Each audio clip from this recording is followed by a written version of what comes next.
Yo, this is Tony Tellier recording from his secluded compound at Campo Pete's in San Felipe, Baja, California. I wish you were here, but I'm glad you're not. You'd probably be drinking up all my beer. Curtis at RDC had asked me to put together a little piece outlining the top 10 at the 45th running of the Baja 1000, which is a peninsula run, and those are never any joke. I'm also, if I don't mention your guy in glowing terms, not because I don't like him, not because I got an issue with him, but there's 39 cars at this point running in trophy truck, and this is not an equal opportunity employer, and somebody's not going to do real well. Okay? Sorry. And it's sort of like being a Chargers fan. Know what I mean? So I'm going to mention a few of them that aren't in there and just why. Good draw for Corey Sheeler with Brendan Gaughan and perhaps Brian Collins. But, you know, Corey, he's a good old boy, and he raced a three-wheeler in the Nevada desert. It's a scary thought. But he's often troubled. Number 15, Aaron Schwartz and Martin Christensen in the BMW.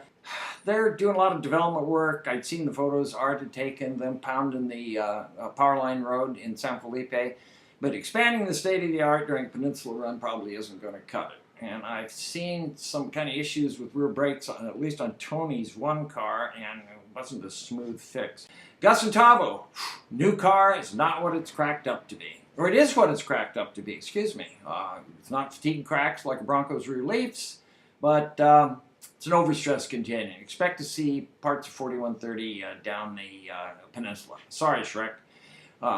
Jesse Jones, I don't know if Jesse's got it for 1,200 miles. He sure can take a win in a brand new car at San Felipe, but, you know, add another 1,000 miles, hard to say.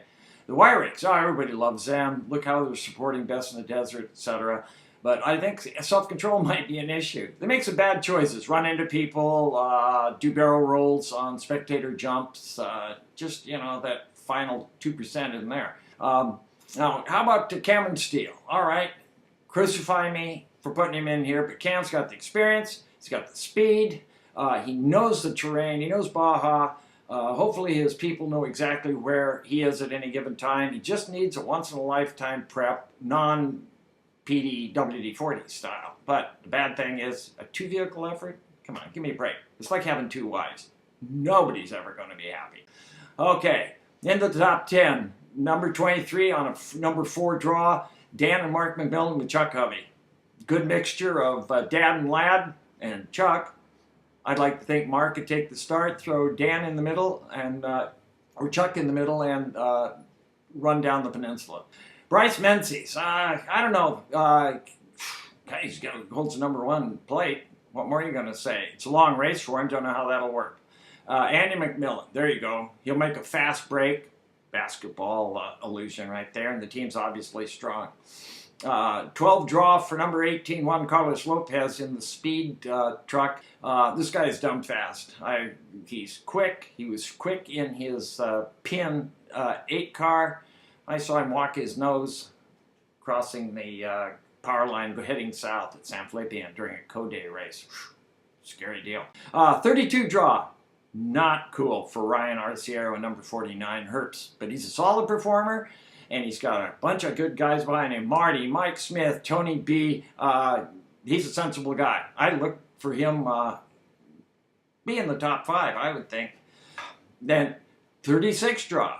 Nobody give Robbie Gordon a break. He's an obvious choice. If all goes well, he'll be fine. If nobody cross-threads a lug nut, if he doesn't get a flat way far away from a pit, if he doesn't have any downtime, he's going to win. Be hard to believe, but he will. 24 is the Vanderways in their milk cow car out of Buckeye, Arizona. They just don't need any bad luck. They make their own good luck. They got their ducks in the line pretty sharp, closing the gaps. You can see them. Next, this is a ringer for sure. Car 102, Ronnie Wilson and John Herder. This is it. The Wilsonian Institute and Tucson John are going to be really fast. The Wilson's been doing this since God was a little kid, you know? And John was doing it when he was racing Corey Sheeler on three-wheelers. Look for him. But now we're at the crunch time. Number 20 at a decent draw on number 3 draw. Rob McCachran, best belt for overall. Just need to hit all his marks. Don't pit on the highway. TT's top tip right there. Just kind of go with all the rules and you'll be good to go. It's a long event. Just keep your ducks in a row. Now on the big side is draw number 7 is BJ Baldwin. This guy's fast.